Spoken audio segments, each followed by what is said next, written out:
This World Heritage Site only exists because of a maths mistake. This is the Lovell Telescope at the Jodrell Bank Observatory, just outside Manchester, and it's absolutely massive.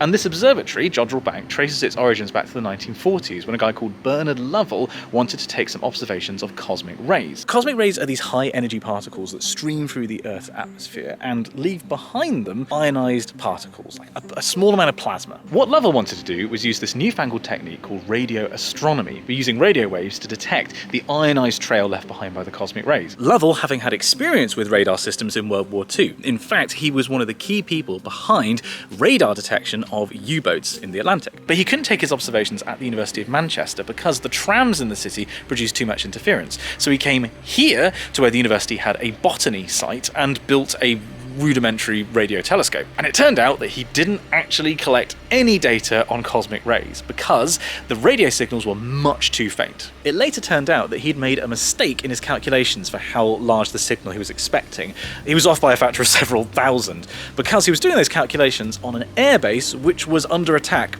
because it was World War II at the time. Kind of makes you wonder why he was doing maths in the middle of an air raid, but anyway. However, he was very lucky because he did pick something up. He got a return from meteors passing through the Earth's atmosphere and leaving behind a trail of ionized gas. And based on this success, he broadened his interests away from just cosmic rays and continued to take observations here on this site.